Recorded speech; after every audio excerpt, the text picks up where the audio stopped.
Olá, sejam bem-vindos ao 9º vídeo do projeto Diário de Viagem, experiência compartilhada na formação de empreendedores culturais.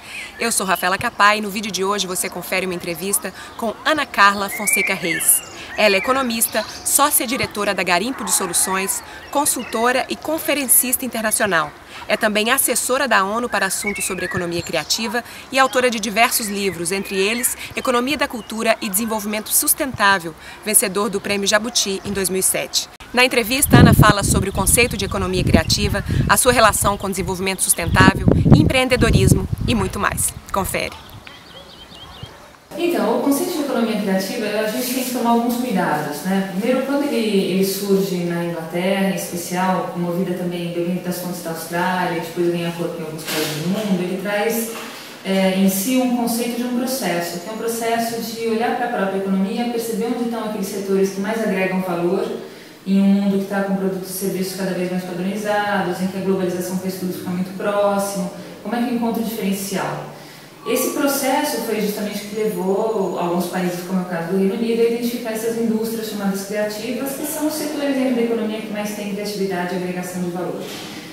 A questão foi que quando começaram a ser levantadas estatísticas que deram conta da representatividade disso no PIB, geração de emprego e tributos, alguns países caíram na ingenuidade de simplesmente copiar esse modelo das indústrias sem fazer o necessário processo de revisão das suas próprias realidades.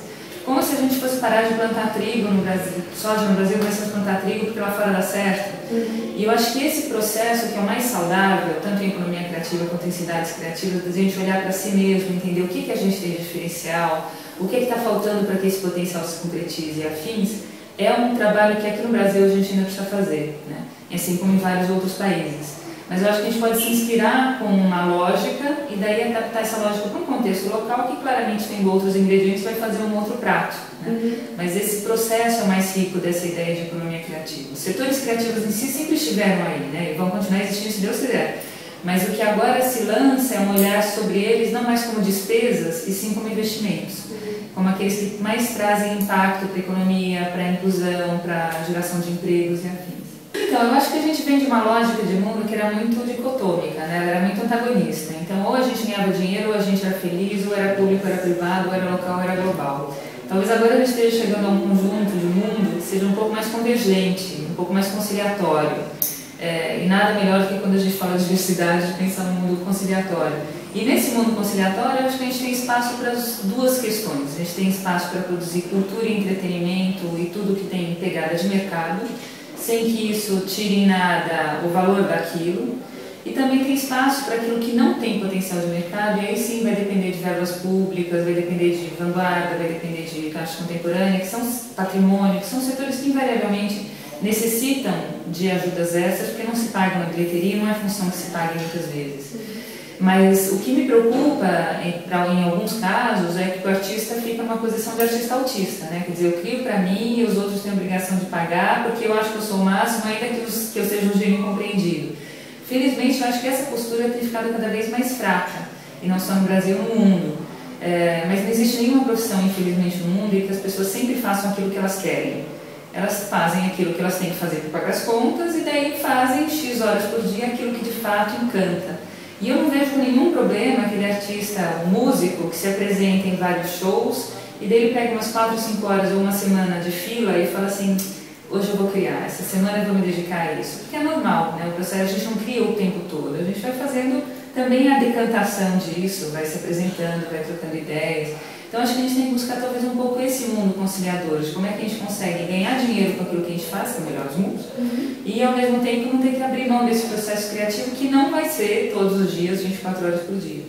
Então, eu acho que hoje a gente tem dois artistas, por assim dizer, né? A gente tem um artista que quer criar, e daí ele nem necessariamente vai ser um profissional disso, ele vai encontrar alguma outra profissão para pagar suas contas e se dedicar à criação, e a gente tem um artista que é profissional. O artista que se entende como agente econômico, por mais mal-estar que isso gere, mas a gente está numa sociedade capitalista que precisa de dinheiro para pagar as contas, é melhor ter dinheiro do que não ter, ainda mais se a gente faz o que quer e do que gosta.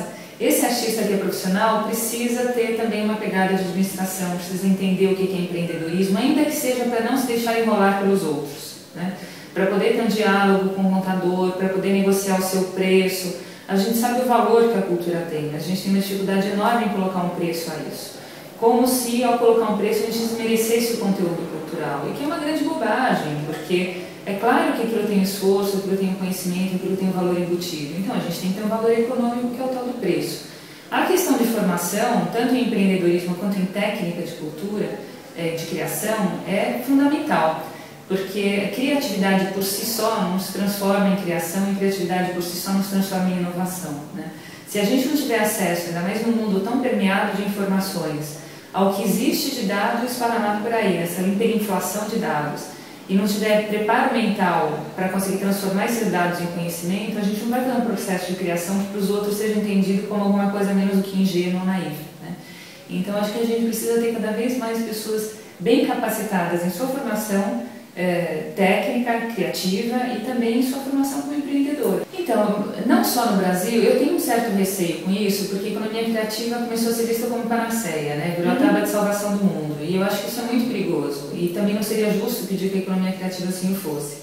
A economia por si não é nem boa nem ruim, né? Ela é uma faca, depende do que a gente vai fazer com ela. Quando a gente fala em economia agrícola, a gente tanto está falando de um latifúndio que detona a Amazônia para fazer pasto, quanto de um pequeno produtor que faz plantio orgânico. Então o conceito em si não é nem bom nem mal, ele abrange um leque de coisas.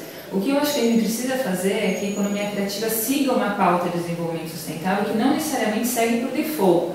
Então se a gente pensar, por exemplo, nessa miríade de traquitanas que a gente usa, né, a gente nunca foi tão descartável como é com isso. Então a cada 6 meses necessariamente a gente tem que trocar, senão a antena não funciona, e a foto não sei o que, não sei o que lá.